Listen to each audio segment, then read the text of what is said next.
తిరుపతి లడ్డు అంశంపై చంద్రబాబు కారుమూరి విమర్శలు. పశ్చిమ గోదావరి జిల్లా భీమవరంలో మాజీ మంత్రి కారుమూరి నాగేశ్వరరావు మీడియాతో మాట్లాడారు. రాష్ట్ర ప్రజలే కాక దేశ ప్రపంచవ్యాప్తంగా కోట్లాది మంది ఆరాధించే దైవం తిరుపతి వెంకటేశ్వర స్వామి అని ఆయన అన్నారు.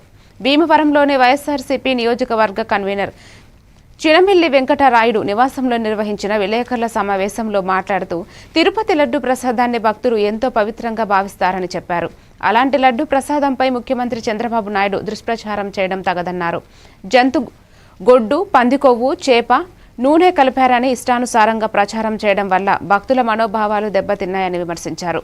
జగన్మోహన్ రెడ్డిని టార్గెట్ చేయడానికి ఏకంగా వెంకటేశ్వర స్వామిని అడ్డం పెట్టుకున్నారని కారుమూరు ఆరోపించారు.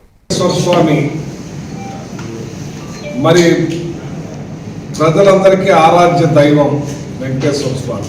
భారతదేశంలోనే కాదు, ప్రపంచ దేశాల్లో అందరూ కూడా కొలిచేది. అందులో ముఖ్యంగా స్వామివారి ప్రసాదం, లడ్డూ ప్రసాదం చరిత్ర నుంచి కూడా ఆ ప్రసాదాన్ని పవిత్రంగా భావిస్తారు.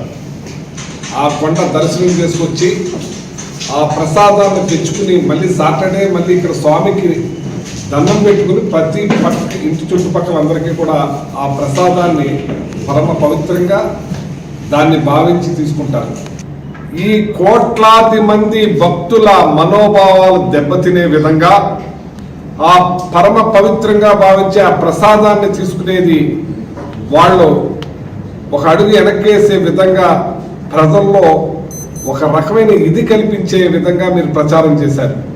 కానీ ఇక్కడ కోట్లాది మంది భక్తుల మనోభావాలు దెబ్బతీసే విధంగా మీరు మీ ఇంట్లో ఉన్నది మా మీద రుద్ది ఆపాదించడం మంచిది కాదని అలాగే చంద్రబాబు నాయుడు గారికి, లోకేష్ గారికి కూడా తెలియజేస్తున్నాను. సుప్రీంకోర్టు హైయెస్ట్ న్యాయస్థానం సుప్రీంకోర్టు చేసిన సిట్టుని కాదంటారా మీరు?